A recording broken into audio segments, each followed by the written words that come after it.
సంవత్సరాల తరబడి ఎన్ని మందులు వాడినా మీ మోకాల నొప్పులు తగ్గట్లేదా? ప్రాణ పెయిన్ క్లినిక్ లో అత్యాధునిక చికిత్స.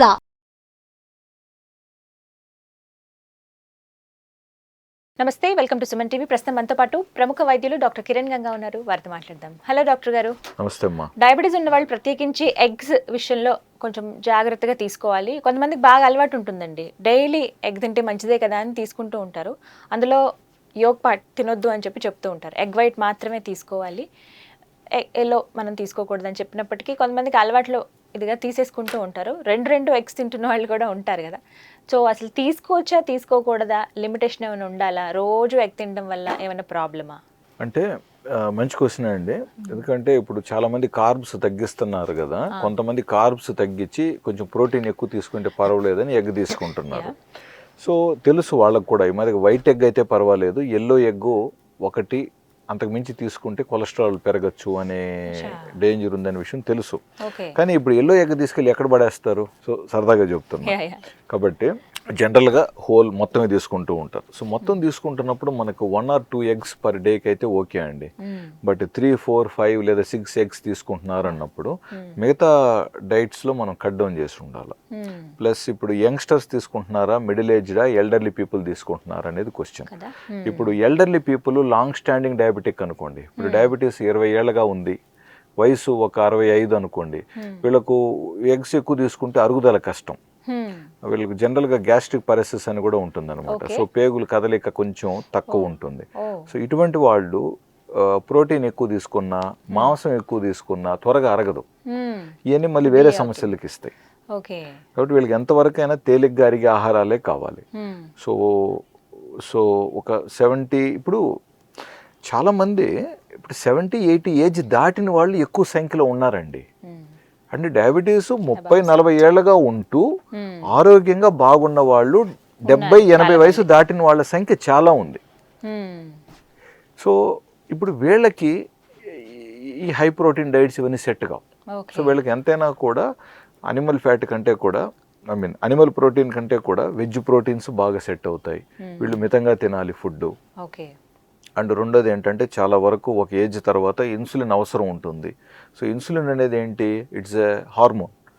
అంటే మన బాడీలో మన కండబలం కానీ, మన పేగులు కానీ, ఎనీ కండ ఏదైనా బాగుండాలంటే ముఖ్యంగా 3 హార్మోన్స్ బాగుండాలి. గ్రోత్ హార్మోన్, సెక్షువల్ హార్మోన్స్, తర్వాత ఇన్సులిన్ హార్మోన్. ఇవన్నీ ఏజ్ పెరిగే కొద్దీ తగ్గిపోయేటివే. ఏది గ్రోత్ హార్మోన్ తగ్గిపోతుంది, ఈ సెక్షువల్ హార్మోన్స్ తగ్గిపోతాయి.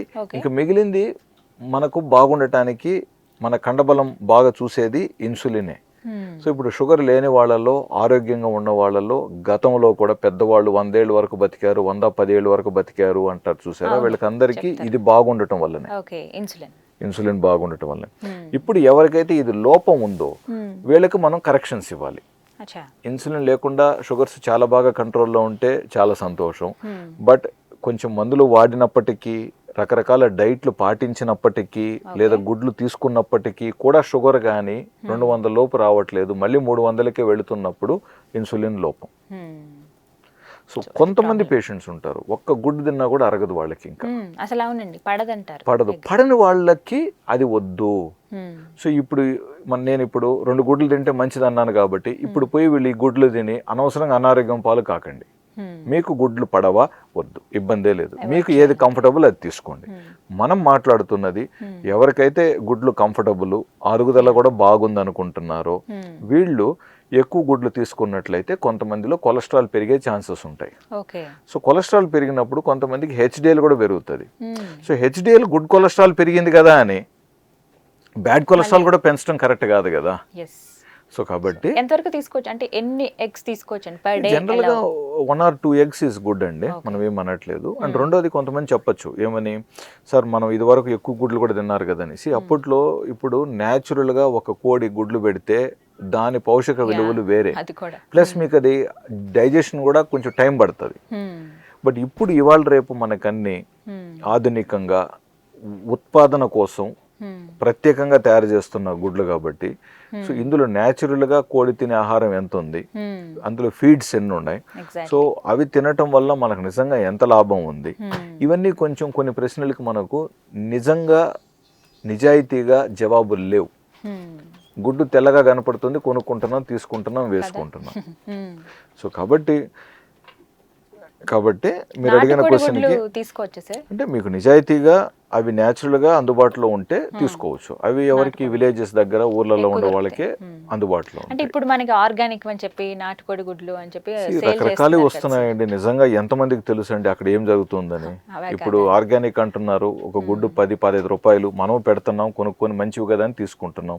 బట్ బ్యాక్ ఎండ్ లో తెర వెనకాల ఏం జరుగుతుంది అనేది నిజంగా ఎంతమందికి తెలుసు చెప్పండి. ఇప్పుడు మొన్న కూడా పేపర్లో చూడండి, ప్రముఖ మందుల కంపెనీ మందులే నకిలీ ఉన్నాయని పేపర్లో వచ్చింది. సో సో అంటే ఇన్ని స్క్రూటినీ అవుతున్నవే నకిలీ అవుతున్నాయని పేపర్లో వచ్చింది. సో ఇంకా వీటి బ్యాక్ ఎండ్లో ఏం జరుగుతున్నాయి కదా చెప్పలేం. సో ప్రతిదీ ఈరోజు వ్యాపారం అయిపోయింది.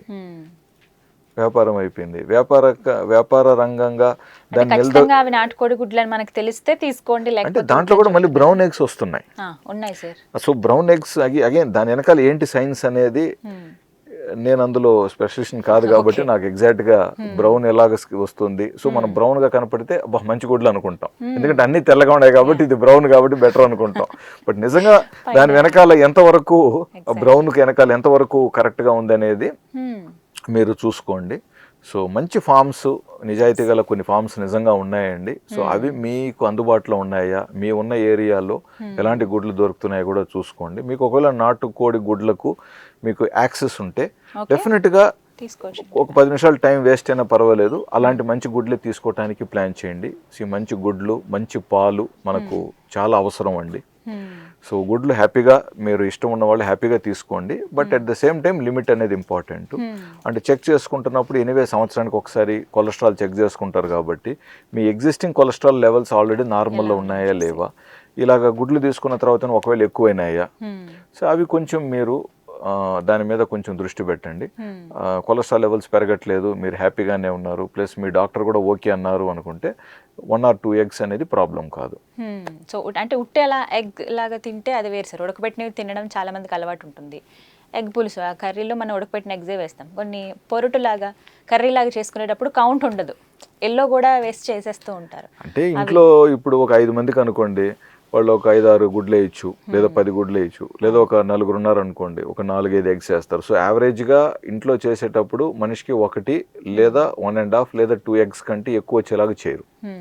ఎవరైతే 2 గుడ్ల కంటే ఎక్కువ తీసుకుంటారో వీళ్ళు ప్రత్యేకంగా ఇప్పుడు కండబలం పెంచడానికి అని చెప్పి ఎక్సర్సైజ్ ప్రత్యేకంగా చేస్తున్న వాళ్ళు, లేదా ఇంకేదన్నా ఆర్మీ ఆఫీసుకో లేదా ఒక పోలీసు ట్రైనింగ్ కోసమో లేదా ఇంకేదైనా బాడీ బిల్డింగ్ లో ఉన్న వాళ్ళే ప్రత్యేకంగా గుడ్లు తీసుకుంటారు. సో ఎక్కువగా వీళ్ళు ఉడకబెట్టిన బాయిల్ చేసిన గుడ్లే తీసుకుంటారు, బాయిల్ చేసినట్టు తీసుకుంటారు.